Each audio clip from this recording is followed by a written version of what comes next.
Welcome to the Jamal Thomas Morning Show. My name is Jamal Thomas. This is indeed my show. I'm glad that you can join me. You could be anywhere this morning doing news and politics, and you just so happen to find yourself here. And I appreciate you for finding yourself here. I'm laughing because, look, we cover heavy topics, and we cover heavy topics like first thing in the morning. Um, I appreciate you joining me. I'll just say it that way. Um, I may run into streaming issues. Apparently, my device is running out of memory. I thought it was unlimited. Apparently, it's not unlimited. I'm going to have to work that out. I found a workaround this morning. I'm hoping the workaround holds for the time of this show, and I can figure out the rest later in the evening. Either way, so far so good. Things seem to be going all right. I don't see anything blowing up.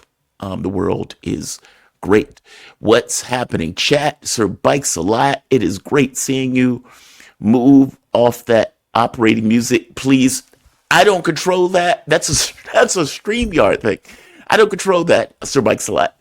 I am deeply happy that you've joined me. I'm deeply happy that you're contributing to the content. The music, I don't control. That's a Streamlabs thing, or StreamYards thing, I guess it's called. Um, Damn good show for you today. Full show for you today. Scott Ritter is going to join at 7:30. Daniel McAdams is going to join at 9:30. Dane Kovalik is going to join at 9 o'clock. Ted Rawl is going to join at 9 a.m. So we have a full show. I must start with Joy-Ann Reid. I got to start with Joy-Ann Reid. Joy-Ann Reid has recently been fired from MSNBC, and I don't mean to laugh at that, even though I know I have a smile on my face. The smile on my face is an emotional reaction. Intellectually, I feel different, especially after watching her video. These are the same people that were perfectly okay with me losing my job. These are the same people that were okay with RT and Sputnik losing their jobs. So if I have a smile on my face, it is coming from that. I'm not a horrible person, but I do feel some kind of way that they danced on our graves, or were okay with dancing on our graves because of the whole Trump and Russia stuff. And so if we lose our jobs, that's okay. Now, Joy-Ann Reid has found herself in a similar position, and MSNBC has fired Joy-Ann Reid. To her credit, she has talked about Gaza. She's talked about Gaza in a way that many of the other people on the network would not. I give her credit for that. She's also a lunatic. And some of the things that she said on Rushgate stuff is outrageous. But she has talked about the Gaza stuff. I'm trying to nail that down because I felt bad for her watching this video. So this is Reid after being fired. This is Joy-Ann Reid after being fired. I would have never made this video. I would have never made this video. Even if I felt this way, I would have never made this video. I would have never have put myself out there to be that emotionally raw. To be that emotionally raw. I don't find it to be beneficial. And I get the sense that the people who fired you are tap dancing on your grave, which doubly doesn't make it beneficial. But it's honest. And maybe too honest. This is Joy-Ann Reid in her basement somewhere freaking out over the fact that she lost her job. I'll play the clip. You can make your own take. My show had value, and that I'm sorry that what I was doing had value. And in the end, I'm sorry, I try not to cry on TV. And I think this is kind of like me on TV, so I apologize. And that it mattered. I see Karen is there, and she's been texting me as well. And so what I will just say is that in the end, thank you. Where I land is that the moment of guilt that I felt, that I went hard on so many issues, whether it was the Black Lives Matter issues of a young baby or a mom or a dad that was killed, or when we opened up people's eyes to the fact that Asian Americans were being targeted and not just Black folks, or went hard for immigrants who've done nothing but come to this country like my parents did and try to make a life and defended them, um, or whether we've talked about what the president is doing that is subversive to the Constitution, that is injurious to our liberty, defending books that people find inconvenient, that Nicole Hannah Jones put into our spirit, that we need to understand 1619 as the real founding of this country, whether it's talking about any of these issues, and yes, whether it's talking about Gaza and the fact that we as the American people have a right to object, to little babies being bombed. And where I come down on that is I'm not sorry. I am not sorry that I stood up for those things, because those things are of God. I'm a church girl too, and those are the things that I was taught were of God. And so I'm not sorry. I'm just proud of my show. She's not sorry. She is proud of her show. Fair enough. I look. I don't like seeing anybody cry. I don't want to see anybody lose their jobs. Um, I feel some kind of way that they were okay with us losing our jobs. So there's that. Um, she is right that going after certain issues, be it blowing babies to bits in Gaza, um, standing up, I guess, for immigrants, those are good things to a certain degree. I mean, it depends on the country and what that country can tolerate. I don't like seeing anybody cry. It's that. I think it's that more than anything else. If she didn't cry, I would feel much better um, stomping on her grave in this case. Whether her show had value, I don't know. I mean, it wasn't all that well watched. I would imagine she did what she thought was right in regards to operating her show and the topics that they hit. So fair enough. But this is the same woman that came out and did a video saying that Donald Trump was Hitler and compared Trump, Putin, Hitler, Mussolini, and um, Nicolas Maduro as being equals. So, yeah, she looked bad in this moment, but there is a context. There's a context. Like I said, I don't care. If I felt that, I would never come on and do some shit like that. I mean, she's effectively crying about losing her show. I would imagine it is painful to lose a show as somebody who lost the show for doing God's work. Um, yeah, Joy Ann Reid, she's been fired. She no longer has a show. She's crying on air about losing her show. And as I said, I believe that she believes everything she's saying. When you get to Trump and Russia, when you get to the war, when you get to the continuity of that war in the way that liberals have effectively believed that the war should continue, yeah, that's a trash take. And it's a trash take that's getting all of these people killed that they don't seem to recognize. So, it's like, no, I don't want to see anybody cry on air. But there's a context by which the person did lose that job. And let's be clear, it wasn't that MSNBC cared all that much about Joy Ann Reid per se. Her ratings weren't good, and she was hitting issues of Gaza, which I would imagine they didn't necessarily like. The Russiagate stuff, they were fine with.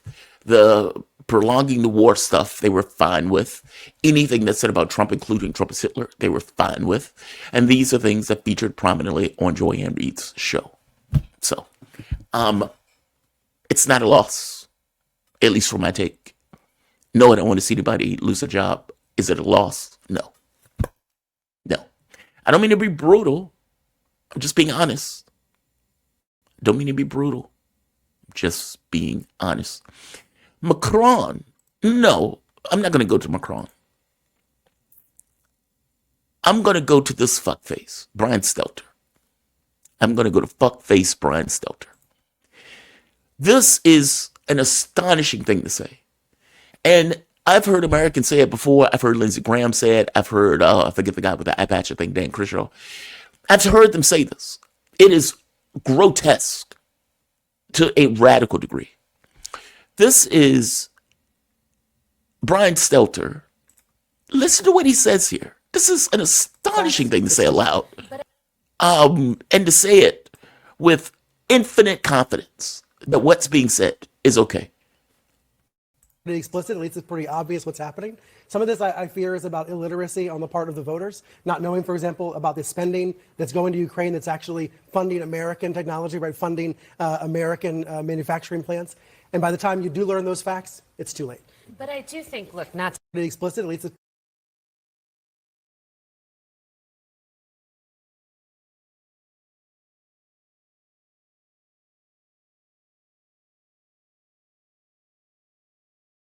just to give context, Stelter is talking about the war in Ukraine. And he's talking about the money, the billions of dollars that is being dumped to keep the war going. It is a war that Ukraine has lost.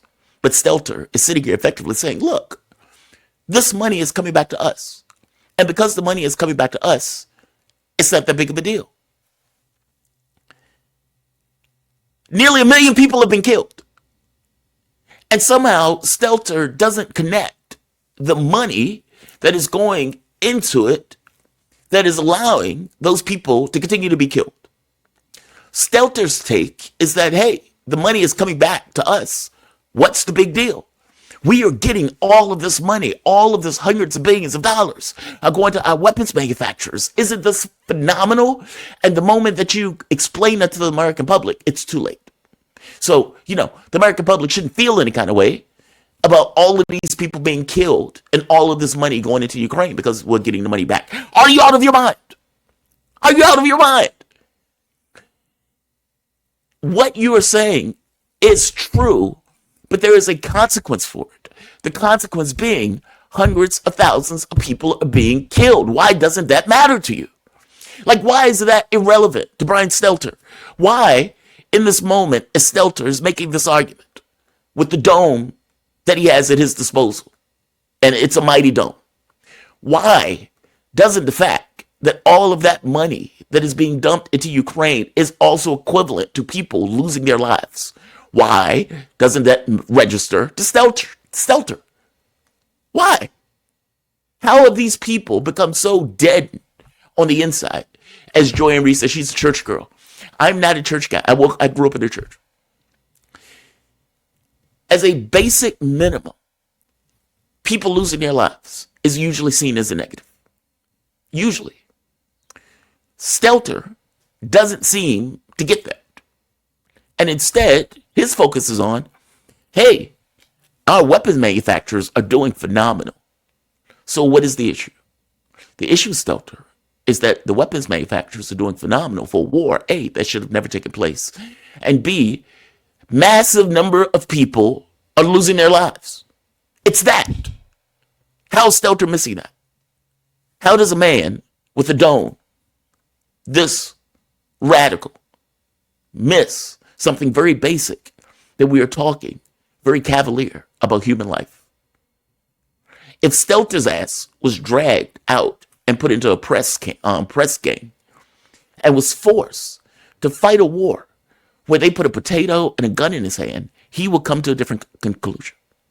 He wouldn't be this cavalier, so smooth in his suit, with other pretty people in their suits, intellectuals, as they like to consider themselves, cavalierly talking about hundreds of thousands of people being blown away for the profit of a few weapon manufacturers. Disgusting. Absolutely disgusting. I'll play it again. Explicit, at least it's pretty obvious what's happening. Some of this I fear is about illiteracy on the part of the voters, not knowing, for example, about the spending that's going to Ukraine that's actually funding American technology, right? Funding American manufacturing plants. And by the time you do learn those facts, it's too late. But I do think, look, not to And by the time you do learn those facts, it's too late.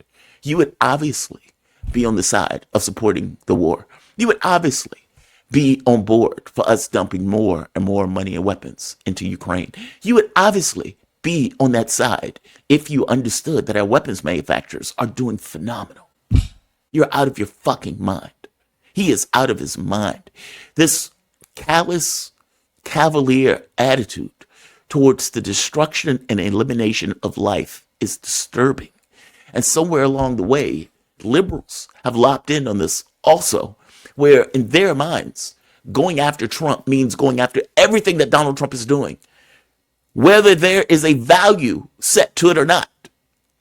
And what I mean by that is it's one thing to take a perspective when you have a value set and the world is relative to your value set. You are a fixed entity in reality space. And there are things that you believe in that you regard the world with as you peruse the world. A fixed value set will look at that and say, hey, those people are losing their lives. That's horrible. If you are entirely relative to whatever is happening around you, where you are not fixed to anything, you're just floating in the wind. I don't like Trump, so whatever Trump is doing is bad. You're out of your mind. You've missed the boat. You've lost the thread.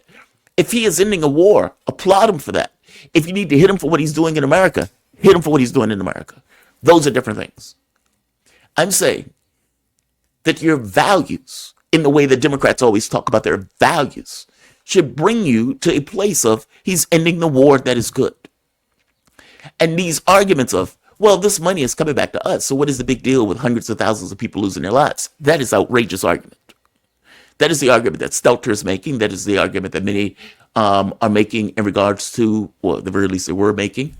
I'm trying to point out, though, that liberals have taken this weird disposition that because Donald Trump is doing something, by definition, it is wrong. And I'm saying that is absurd. A broken clock is right twice a day. In this case, if Trump is saying, all of these people are dying for no reason, I'm going to stop it, you should applaud him for it. It doesn't mean that you think Doge is great. It doesn't mean that you think Elon Musk is great. It doesn't mean that you think that the destruction of these government entities is. It doesn't mean any of that. It does mean that you look at reality for what it is. And if he is indeed trying to end a war, that is a good thing by any value set of, is not a sociopath or psychopath. Stelter is out of his goddamn mind in that take. Just completely out of his mind. But my guest is here, and I want to bring him on.